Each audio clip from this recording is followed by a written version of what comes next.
Good morning students. आज हम जिस टॉपिक के बारे में बात करने जा रहे हैं वह है फाइलम कॉर्डेटा सब फाइलम वर्टिब्रेटा के एनिमल्स में मिलने वाला एक स्पेशल स्ट्रक्चर जिसे एंडोस्केलेटन या अंतःकंकाल कहा जाता है। कंकाल की उपस्थिति फाइलम कॉर्डेटा का विशिष्ट लक्षण है।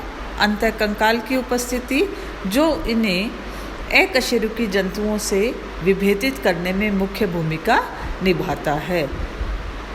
नोटोकॉर्ड या कशेरुक दंड पृष्ठतल पर मिलने वाली विशिष्ट संरचना जो कॉर्डेटा फाइलम का एक स्पेसिफिक कैरेक्टर है, उसके साथ साथ एनिमल्स की पूरी बॉडी को प्रॉपर शेप, साइज और फ्लेक्सिबिलिटी प्रोवाइड कराने के लिए सब फाइलम वर्टिब्रेटा के जितने भी एनिमल्स हैं उन सब के अंदर एंडोस्केलेटन प्रेजेंट होता है। और ये एंडोस्केलेटन यहाँ जो प्रेजेंट होता है ये क्या है, किस तरीके से इसके टाइप्स अलग अलग होते हैं और ये किन फंक्शंस को परफॉर्म करता है, इससे संबंधित कुछ जानकारियाँ हम यहाँ शेयर करेंगे जो आपके सिलेबस में यूनिट 2 का पार्ट है। तो सबसे पहले शुरुआत करते हैं, व्हाट इज़ स्केलेटन। स्केलेटन क्या होता है? शरीर में पाए जाने वाला सबसे हार्ड, कठोरतम उत्तक स्केलेटन या कंकाल के नाम से जाना जाता है। स्केलेटन शब्द जो है स्क्लीरो से बना है। स्क्लीरो का मतलब होता है हार्ड या दृढ़ संरचनाएं। जितने भी वर्टिब्रेट एनिमल्स हैं उन सब एनिमल्स के अंदर यहाँ पर मुख्य रूप से 3 प्रकार के स्केलेटन या कंकाल पाए जाते हैं। पहले प्रकार का जो वर्टिब्रेट स्केलेटन है वो एपिडर्मल हॉर्नी एक्सोस्केलेटन होता है। नाम के अनुसार इन संरचनाओं के अंदर त्वचा की एपिडर्मल लेयर या अधिचर्म के द्वारा विकसित होने वाली बहुत सारी हार्ड, हॉर्नी और केराटिन के डिपोजिशन वाली संरचनाएं होती हैं जो कि एपिडर्मल हॉर्नी एक्सोस्केलेटन या बाह्य कंकाल के नाम से जानी जाती हैं। इस तरीके के स्ट्रक्चर्स जो हैं उनमें क्लॉस यानी कि पंजे, रेप्टिलियंस में पाए जाने वाले स्केल्स या शल्क, बर्ड्स में पाए जाने वाले फेदर्स और मैमल्स में पाए जाने वाले हेयर्स, हॉर्न्स, नेल्स और हूफ यानी कि कैटल्स में जो खुर पाए जाते हैं आदि संरचनाएं शामिल होती हैं।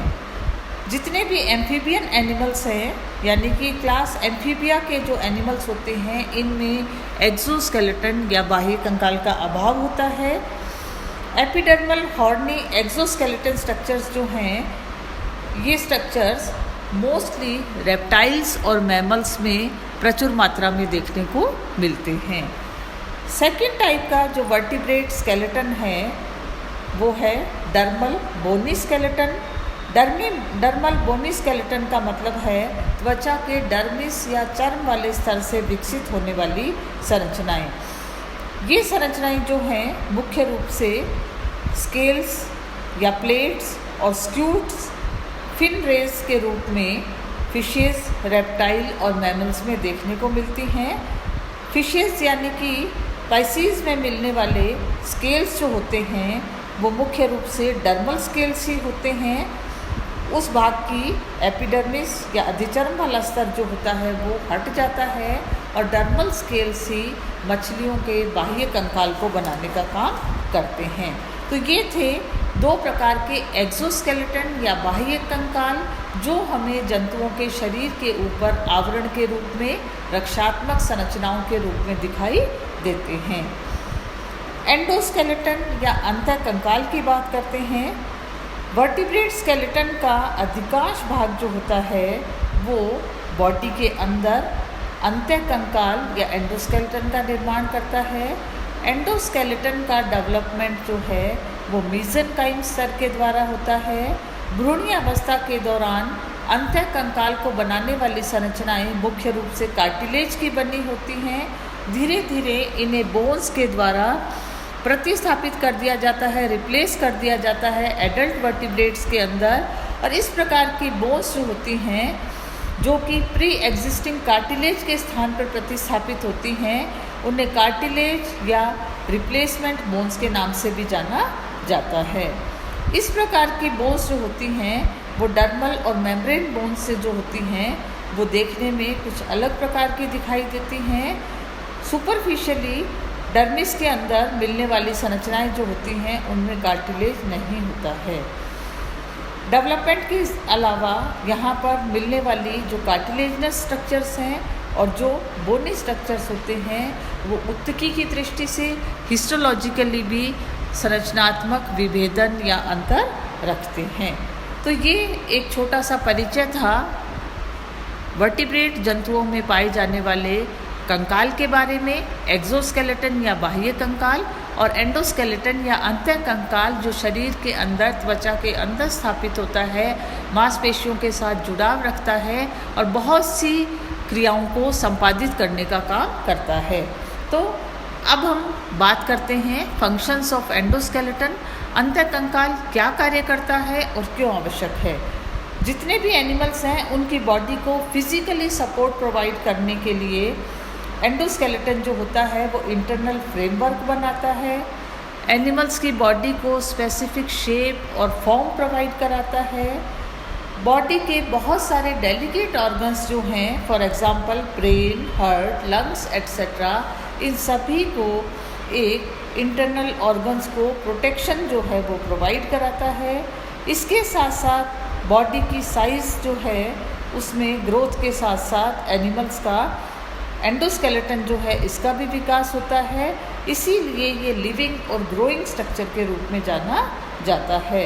मांसपेशियों के अटैचमेंट के लिए बॉडी के अंदर सरफेस प्रोवाइड कराने का काम भी एंडोस्केलेटन का होता है।